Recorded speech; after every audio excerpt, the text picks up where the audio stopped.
guys! Welcome to my channel. Today po ay Monday. Afternoon yung klase ko ngayon. So, ayan. Naglalakad na po ako papunta sa school. Medyo makulimlim po ngayon. Walang sun, walang araw. Ayan yung aking lugar. Tapos, dito uli ako dadaan sa dati kong dinaanan nung nakaraan. Medyo maaga pa ngayon ng konti, kaya hindi ako magmamadaling maglakad. 8:45 yung klase ko. Tapos, umalis ako ng bahay, 11:27. So, may allowance pa ng kaunti. So, ayan po. Autumn na talaga ngayon. Yung mga dahon naglalaglagan na. Ayan.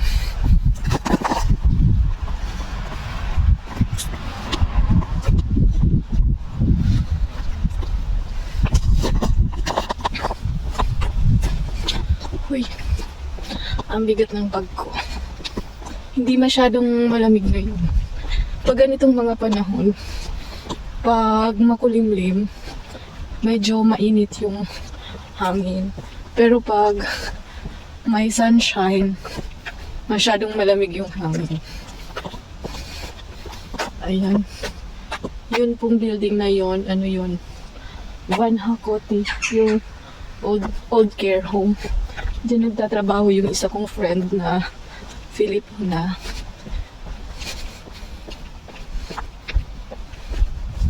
Tapos, yan naman na red building. Iskari, parang kindergarten. Iskari tapos pa Ibakuti. Prep and then kinder. Parang ganun. Diyan naman nag-job training yung isa kong friend na Pilipina.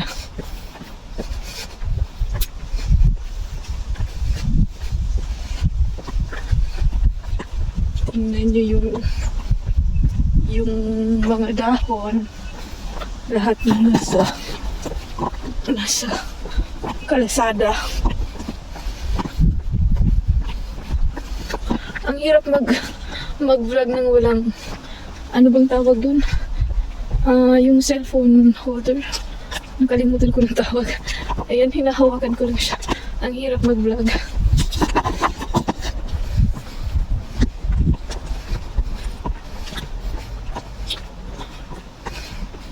Mamaya, pag pauwi ko, mag-vlog ulit ako. Tapos, doon ako dadaan sa may taas, doon sa may main road. Ipapakita ko sa inyo yung daanan doon.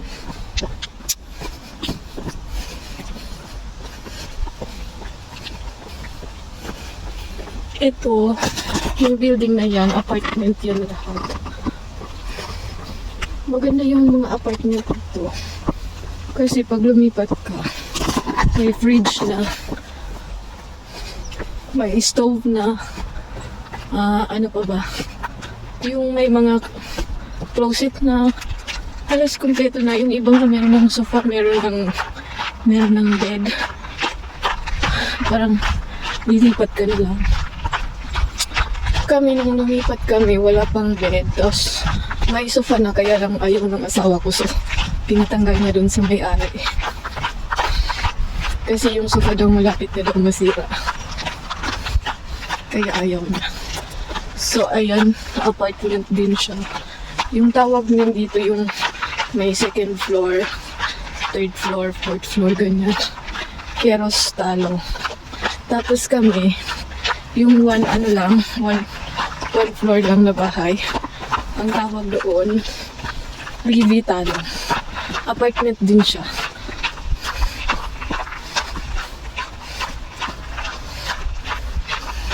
Nandito na ako sa lugar na may mga Christmas tree. Ayan. Wait, time check na. Tingnan ko kung anong oras na. Ay, hindi nakikita. Ay, nandito pala. Ayan. 11:37. May oras pa.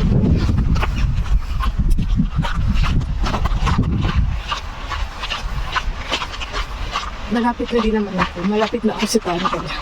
Pagkalantas ko ng tunnel, aakyat. Tapos, bangko. Tapos yun, konting lakad na lang, school na. Bakit may light mode dito? O, ayan, di pa. Maliwanag na. Kanina, parang naka-night mode. Ang dilim. Ayan. Ito yung yung simbahan nila. Natatakpan. Tapos yung simbahan nila, parang may libingan din yun. Ayan. Papakita ko sa inyo yung simbahan. Ayun yung simbahan, oh. Natatakpan ng puno. Parang dito medyo kita siya. Ayun. Ayun yung simbahan nila. O, diba? Ayan. Simbahan nila. Tapos may libingan din siya. Uy.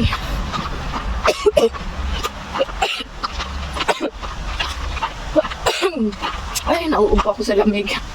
Parang pag nagsasalita ako, pumapasok na yung lamig sa lalamunan ko. Uy.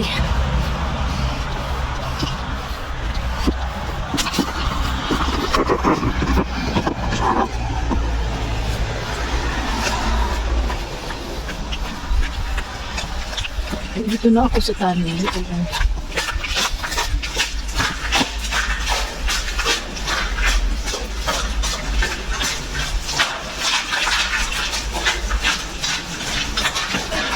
Ayan. Yan yung tunnel na nadaanan ko. Tapos sa taas, main road yan. Walang tawiran dyan. Bawal ata tumawid dyan. Sa taas. Uy. Andito na ako sa may parting paakyat. So, medyo nakakapagod maglakad dito. Tingnan niyo yung mga halaman. Nagbo-brown na sila. Nag-reject. Nag-dumps mo.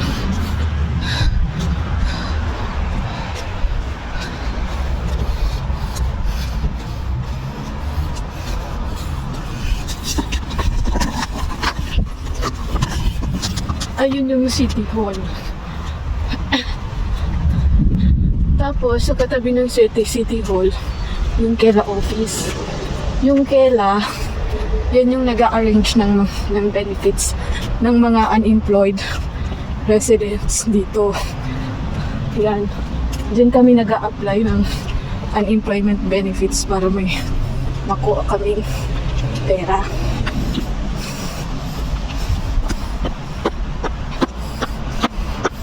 Tapos, ito yung isa sa mga bangko dito. Yan din yung bangko ko.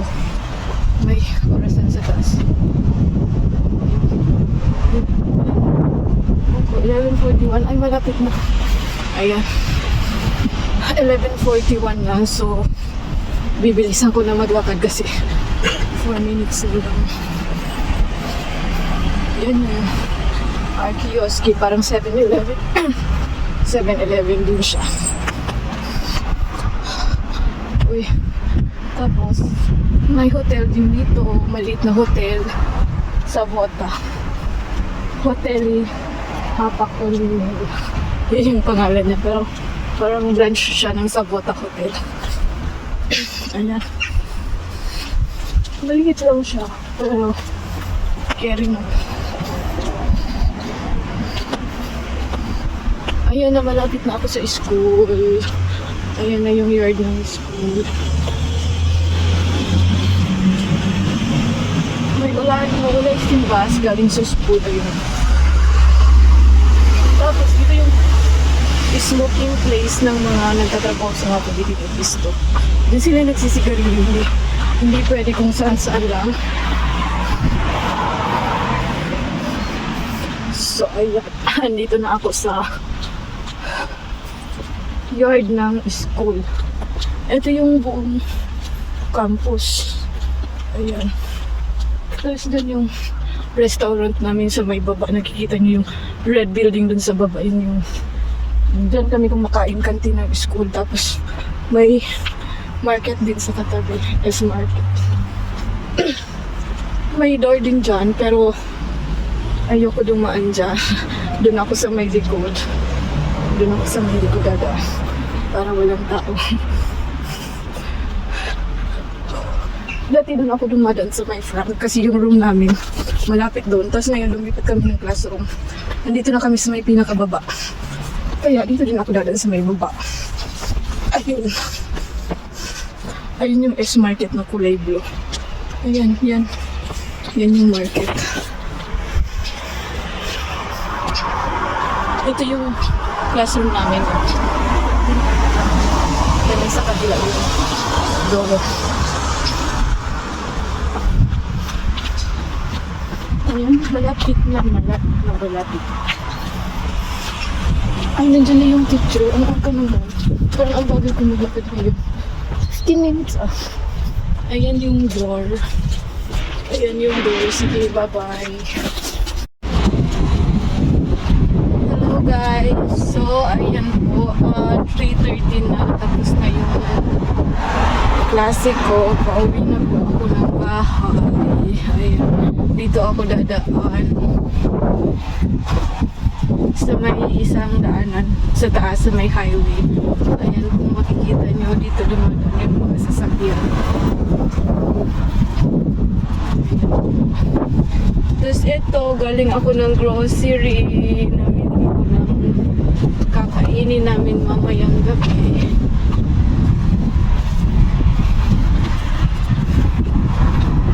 Ayun, hindi na ako nag-video sa loob ng market kasi madaming tao nakakahiya. Ay, ang lamig. Parang hindi ko kaya mag-video hanggang makarating ako ng bahay kasi sobrang lamig ngayong hapon. Hindi katulad kaninang pag-alis ko ng bahay, hindi masyadong malamig.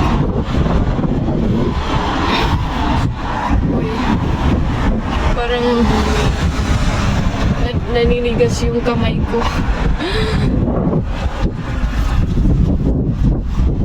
Pero ito, tingnan nyo yung kalsada. Ito yung main road. Dito dumadaan yung mga sasakyan.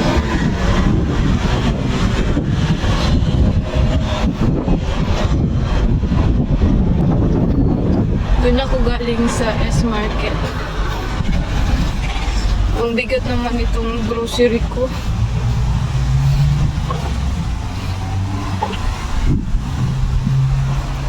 Tapos, ayan, red tree. Tapos may tunnel din.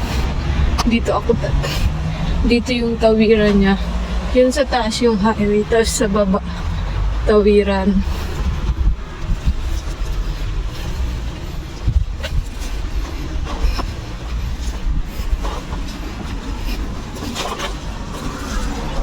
Hoy, ang lamig. Ang bigat ng plastic na dala-dala ko. Bumili kasi ako ng patatas. Ano ba yung mabigat nito? Patatas tapos yung asukal. Boy, dapat pala hindi naman ako bumili ng asukal. Ayan, doon ako galing. Tapos dito sa malapit sa amin, meron ding maliit na market, K-Market. Pero mahal yung mga bilihin dyan, kaya hindi ako madalas mag-grocery dyan. Uy.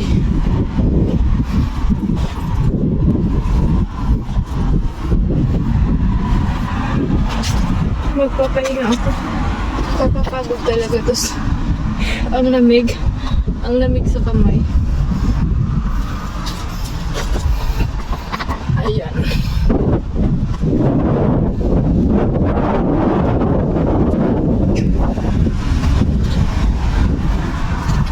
Tapos meron din ditong pharmacy. Yan na apteki. Pharmacy yan.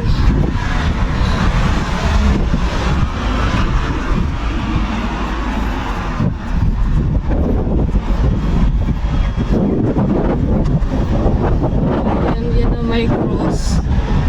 Pharmacy siya.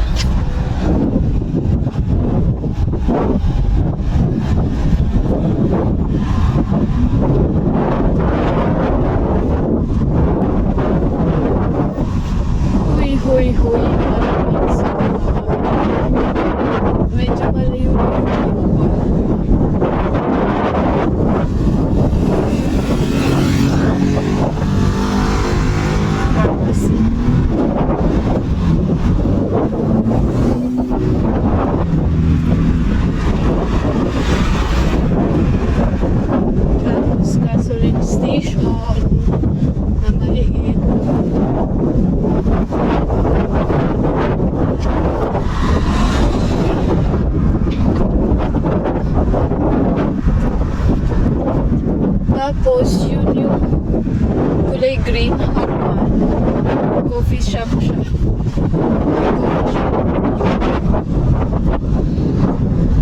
Wow! Ang lamig-lamig talaga.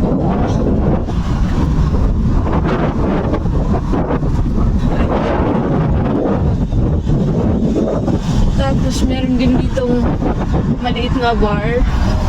Yan, Mariuska yung pangalan. Pero never pa akong nakapunta dyan. Tapos, yung Optico Eye Center. Eye Center.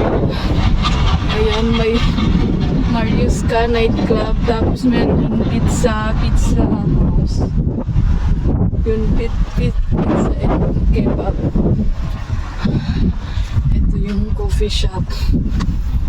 Pero meron din K2 Lunas. Lunch. Pwede din dyan, nagsiserve din sila ng lunch.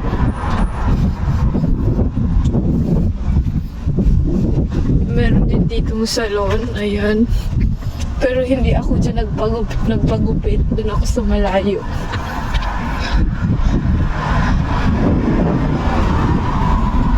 Tapos yun yung malaking building na kulay red yung bubong. Yan yung health center dito.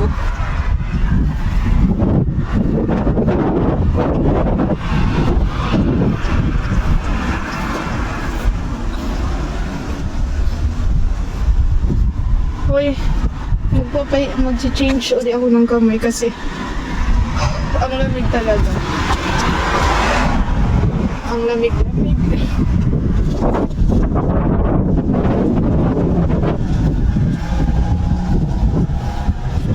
So, ayan, dito sa Finland, halos lahat ng kalsada may walking lane. Kaya, very safe dito. Walking lane and biking lane.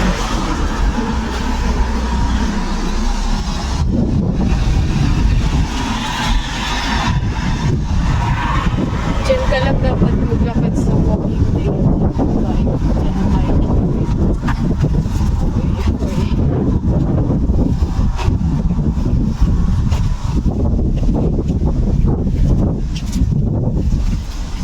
Tingnan niyo yung kalsada po. Puno na ng dahon.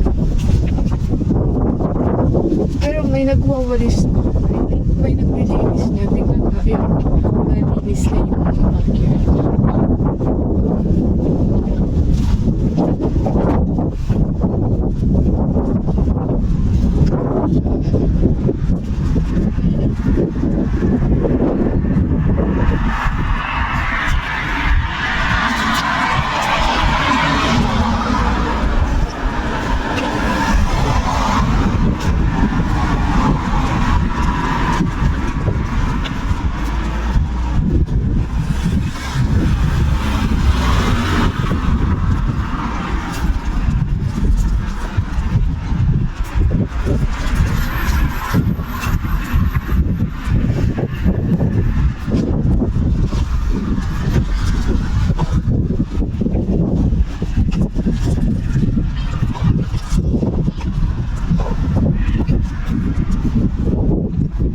Tapos, yung building na yan, Paivakotti siya. Kindergarten ba? O prep school. Basta yung maliliit na bata. Prep ata. Daycare center ata. Hindi ako sure. Ayan. Paivakotti. Basta nandyan yung mga batang I think pwede na yung 7-month-old dyan. 7-month-old to 5 years old. Kasi pag 6 ay iskari na sila. Oo, ata. Ay, hindi. Pag 5 na sila, iskari na. Ay, hindi. Pwede din ata 5 years old dyan. Hanggang 5, ay, hanggang 6.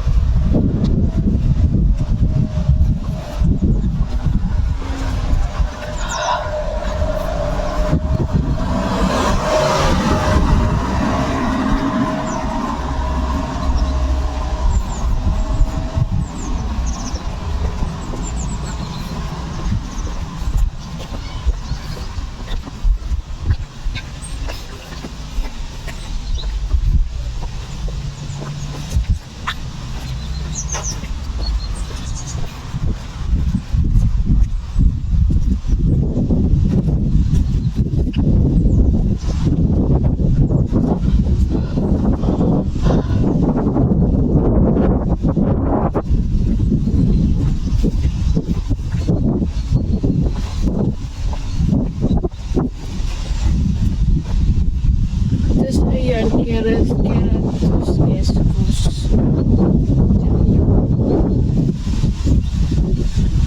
Ayan, yung maliit na bakan. Yan yung Kirtis. Kirtis, ukay-ukay. Sa atin, dyan ako bumibili ng mga damit sa ukay-ukay. Kasi murang-mura lang. Tapos meron din dyan na park. Playground ng mga bata. Ayun, may mga laruan, swing, seesaw. Ayan, nandun. Yun yung Kirtis, ukay-ukay.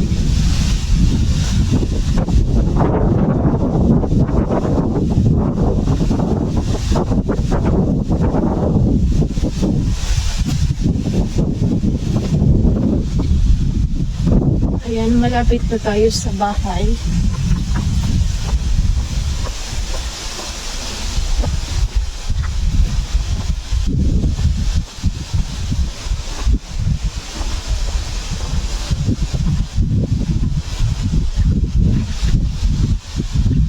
Malapit na sa bahay.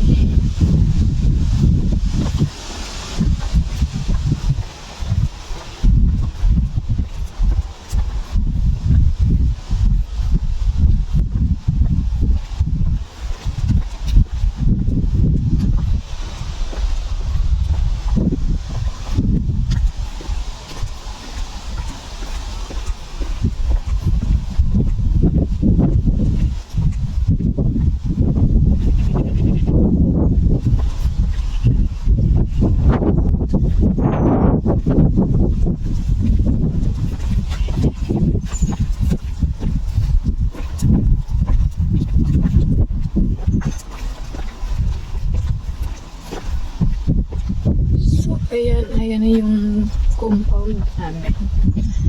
Pero i-check ko lang muna kung may letter kami sa aming posti box. Ayan, postal box namin. Ayan.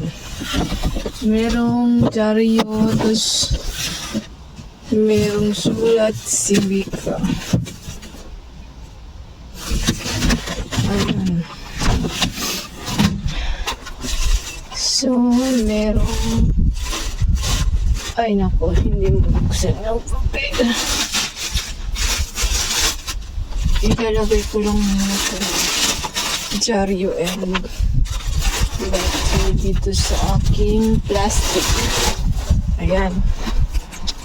So, eto na. Nandito na tayo sa bahay. Eto yung tapon na namin ng basura. Nakasegregate yan lahat. Tapon ng basura.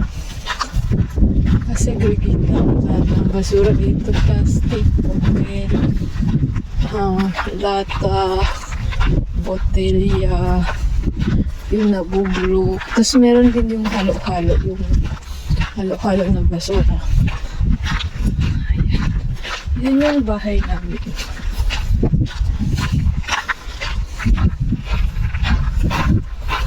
Yan yung parking area, tapos parking area para sa mga guest, bisita. Tapos ito, storage. Bawat apartment owner merong space dyan sa loob. Pwede ka maglagay storage. So ayan, andito na ako sa bahay. Bye-bye. So, hello guys. Kakauwi ko lang ng bahay. So ngayon ang gagawin ko ay magluluto ako ng dinner ko kasi yung asawa ko hindi daw kakain dito. Ang gusto kong lutuin ngayon ay hipon na okoy. So ayan, ipapakita ko sa inyo. Ito yung gagamitin kong hipon. Peeled na siya, tapos frozen siya. Nabili ko sa S-Market. Ayan, na-defroze na siya. Ano to? Balat ng hipon. Ayan, na-defroze na siya. So, ayusin ko lang yung camera ko. Ayan yung hipon. Na-defroze na siya. Ayan, tapos, yung ingredients ko, Ito, hipon na maliliit na wala ng balat. Tapos, 2 itlog. Tapos, cornstarch. Ito na lang gagamitin ko, cornstarch. Walang iba. Ano bang unang ihalo? I think ang unang ihalo ko ay itlog. Ukoy po to. Ukoy na hipon yung gagawin ko. Dalawahin kong itlog kasi mas masarap pag madaming itlog. Ayan. 2 eggs. Ayan. Halo-haloin nyo lang.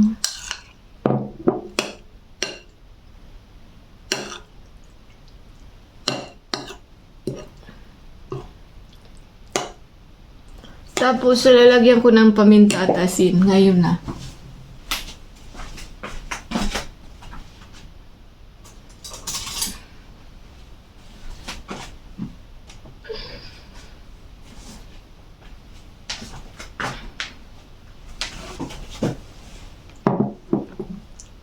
Durog na paminta.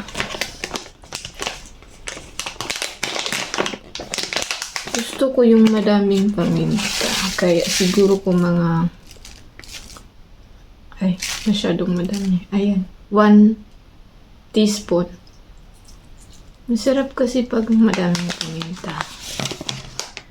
Tapos, next ay asin. Siguro ko 1 teaspoon din na asin. Ay, dagdagan ko. Ayan. 1.5 teaspoon na asin. Ayan, halo-haloin lang para ma-absorb nung hipon yung mga ingredients.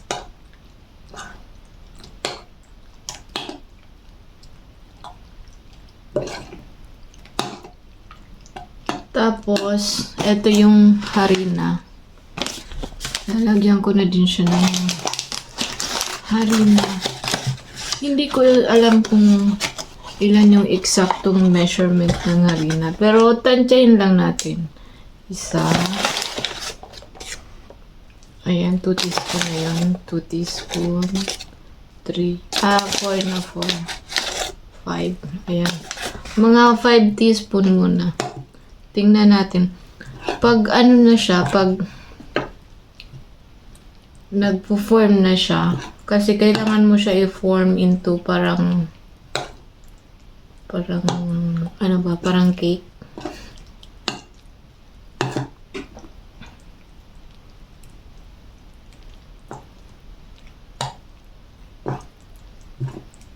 Ayan. Tingin ko kulang pa. Dagdagan pa natin. Yan na yun. 5 na ata yun kanina. 6. 7.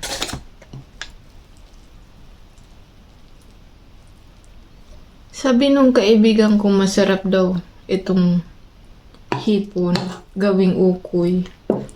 Wala kasing ibang mabibili dito. Wala ditong fresh na maliliit na hipon. Meron ding hipon dito sa S-Market tsaka K-Market. Pero ano na siya, boiled na. Parang half cooked na siya. Hindi yun masarap. Hindi ko yung trip. Hindi ko trip yung lasa niya. Iba na din kasi yung lasa niya. Mas masarap pa yung hipon sa Asian market. Yung sa Asian market, masarap talaga yung hipon doon. Ayun, dadagdagan ko ulit. Ilan na ba? I think 8 teaspoon na. Kasi hindi pa siya masyadong malapot. Parang napadami ata yung itlog ko. Pero carry lang yun. Ayan. Halo-haloin nyo lang siya. Ganyan.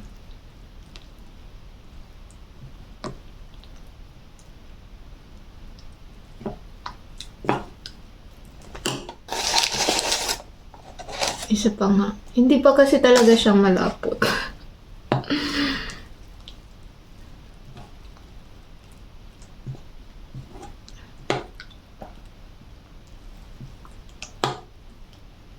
Pero sa tingin ko, okay na to. Didikit na din to. Ay, magpo-form na din siya sa ano. Tingin ko okay na to. Ayan. Tapos, ano yung spoon?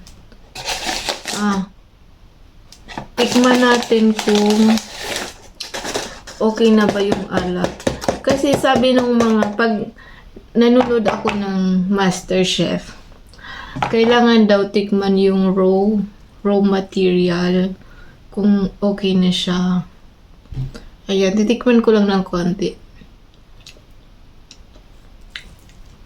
I think kailangan ko pa siya dagdagan ng asin. Kasi mas masarap yung medyo maalat-alat.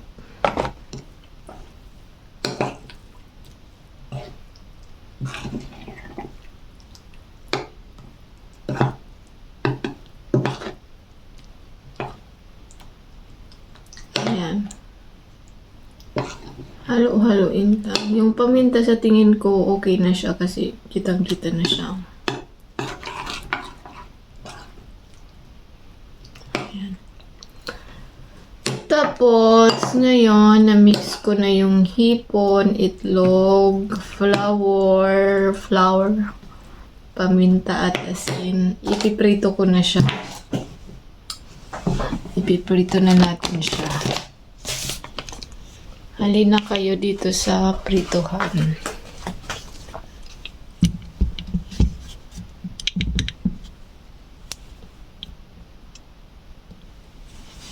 Wait.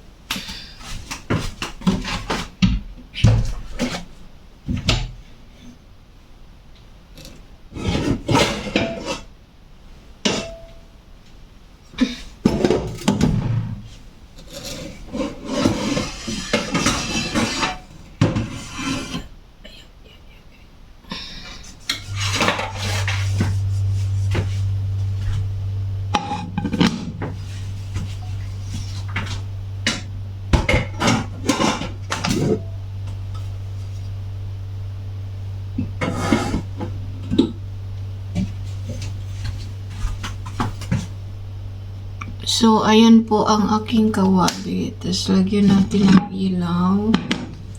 Gagamit tayo ng cooking oil. And then, on na yung stove. Tapos, eto na yung ating hipon na may harina at itlog.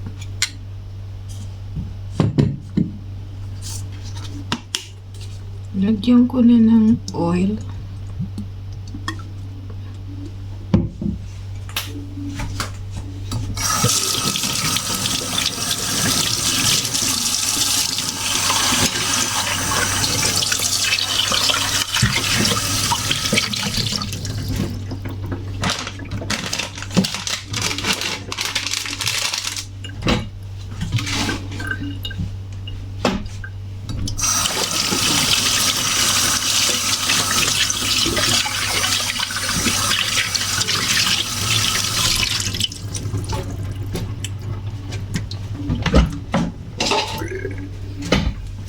Ayan, initin lang natin yung kawali.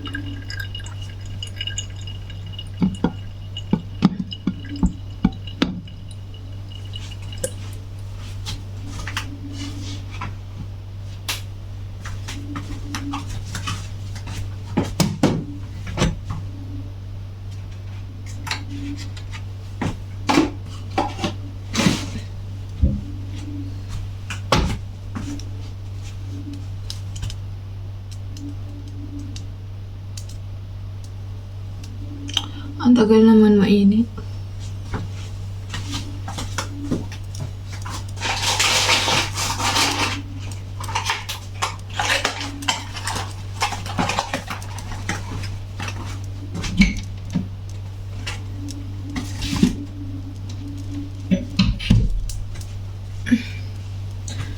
So, tingin ko, mainit na siya. Lagay na natin. I-try natin kung magpo-form siya.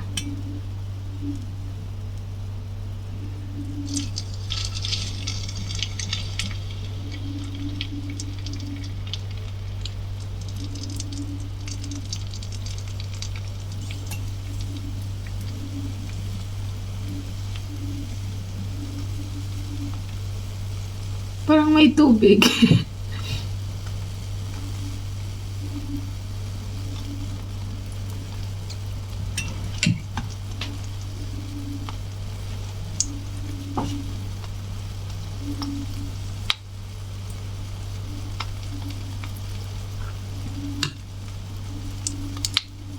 Parang okay naman siya. Nag-form naman.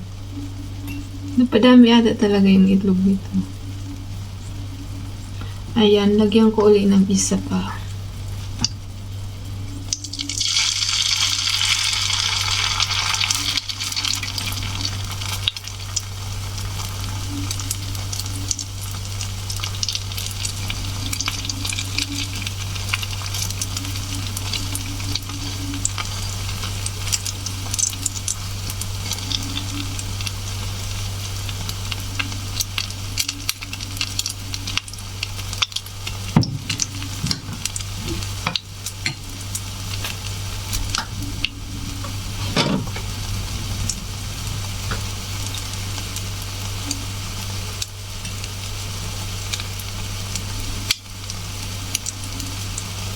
I-open ko lang yun.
Pagkasabit ko din.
na gagawin ko ay hihilamos ako ng mukha, and then pagkahilamos ko ay kakain na po ako. Ayan. Hindi ko na kayo isasama sa paghilamos. So, ayan guys, dahil tapos na akong magluto, tapos na akong maghilamos. Ngayon, alas 6 na ng gabi, kakain na ako ng aking hapunan. So, eto, may kanin na ako sa aking plato at gumawa ako ng kamatis, tapos may sili. Tapos yung niluto ko kanina na ukoy na hipon, na parang tortang, ukoy na hipon na parang tortang itlog. Parang itlog lang siya. Kasi ang daming itlog, tignan nyo. Pero ukoy na hipon. Tapos meron din akong banana ketchup, sausawan. So, ayun guys, yung asawa ko wala pa dito. Ako lang mag-isa yung kakain ngayon. Simulan kong dikdikin ko muna yung sili sa kamatis. Gusto ko kasi maanghang yung pagkain ko lagi. Parang pag maanghang siya, nakakagana siya. Ayan. Ang bango. Yung etong sili na gamit ko, ayan, tinutol ko na. Ito siya. Tanim ko yan nung summer. Pati yung kamatis, tanim din yan ni mother-in-law. Tapos, subukan natin yung ating ukoy. Ayan, tingnan nyo. Diba? Parang masarap yung dinner ko ngayon.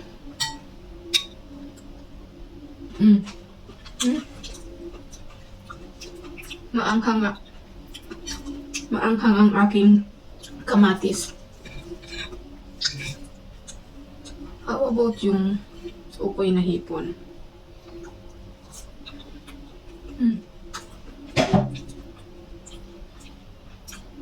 Masarap nga siya.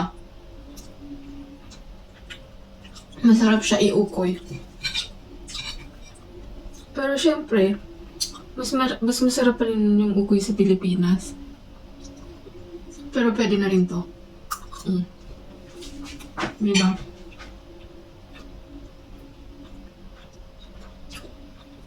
Okay guys.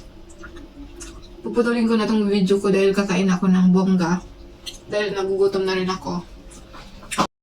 So, ayan guys. Kakatapos ko lang kumain. Tingnan nyo. Wala na yung kanin. Ubus na. May natira pang konting kamatis. Ang anghang kasi masyadong manghang. My God. May natira pang konting kamatis. Tapos, meron din akong tirang ukoy. Kasi madami yung naluto ko. Ayun. Pero, masarap talaga yung, yung ukoy. I-try nyo siya guys. Yung mga nandito sa Finland. Kung mapapanood nyo to, i-try nyo bumili nung peeled na hipon sa S-Market or K-Market. Yung maliliit lang. Tapos, i-try nyo gawing ukoy. Pwede na din siya. Diba? So, ano pa bang gagawin ko? Ito. Ang gagawin ko pagkatapos kumain ay maghuhugas ako ng plato. Madami akong hugasan ngayong gabi dahil kaninang tanghali, kumain ako ng lunch dito. Tapos, nagmadali ako dahil nga may pasok akong 11:45. So, hindi ko na siya nahugasan. And konti pa lang naman, kaya nilagay ko lang dun sa may dish. Sa may hugasan. Tapos, ayun. So, ngayon, maghuhugas ako ng plato. Wala pa rin yung kasawa ko. Nasa trabaho pa rin siya. Nagpaalam siya kanina, mga 7 daw siya uuwi. So, ayan guys. Siguro ko hindi ko na isasabay dito yung video ng paghuhugas ko.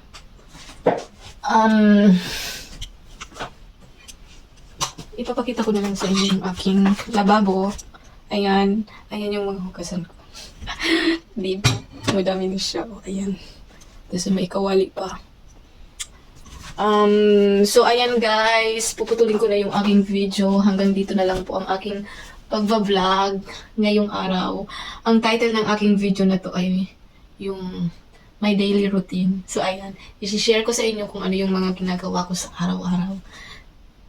Sana panoorin nyo to and advance thank you for watching. Ayan guys. Sana sa susunod na mga video. So, thank you for watching and see you again. Bye-bye!